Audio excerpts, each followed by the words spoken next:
Welcome to SOUHAN-UNFILTERED at SOUHAN-UNFILTERED.com. This is the first time we're doing a show with live mics in front of an audience. I bet you're intimidated. You're not used to massive crowds like this, are you, Brian? Yeah, no, not at all.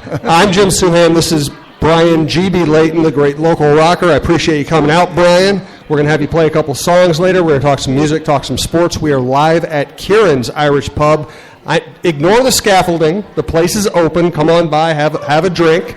We're going to be here for an hour or so. Like I said, Brian's going to play a few of his songs at the end of the show. Just to let you know, on Monday, schedule change, on Monday I'll be at the local at 5 o'clock with Twins president Dave St. Peter.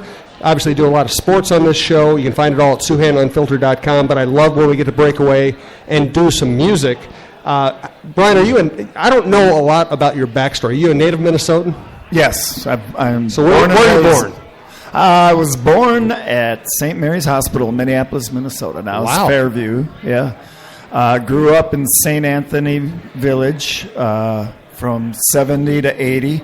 Moved to Shoreview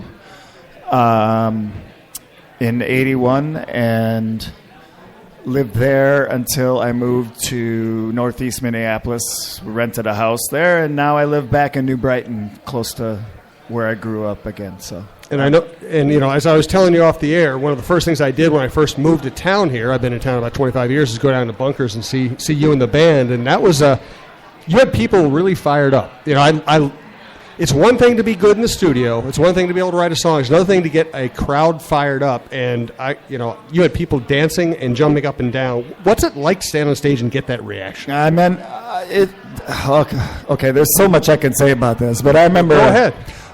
Once at the Caboose, I remember playing the Caboose, and it was just packed. And I just stopped, and I looked at everybody, and I said, I wish you could feel what I'm feeling right now, because it's just it's amazing, you know? But the thing is that with today's music and everything that's going on the radio, there's so few that can do that live, you know? I mean, they're doing it great on the radio, and the producers are making them sound awesome, but live they're not doing it, you know, and that's to me what it was always about. It was that live performance. I mean, when I started Wednesdays at Bunkers, I played there for like 17 years on every Wednesday, and there was 12 people there, you know.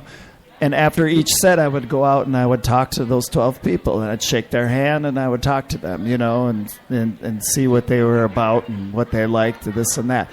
A year later, you couldn't get into the place, you know. Yeah, there was a line down the street to get in, you know. And so it to me, it's always been about having good musicians and just, you know, delivering it live. That's what I think is important, is to be able to reproduce what you produce in the studio. So, and how do you do that? Is that energy, or is there some technical gift as well? Is what? Is there a technical gift to that, or is it just energy? Well, it's energy. I mean, I get a lot of energy from the crowd. You know, it's. Some days, honestly, I mean, I really love my job.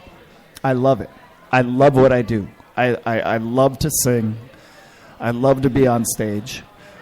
But there are a few days when, you know, you got a cold or you got the flu, and you can't cancel because it's like that day, you know, and they've been expecting you for a month at a festival or something. So you got to be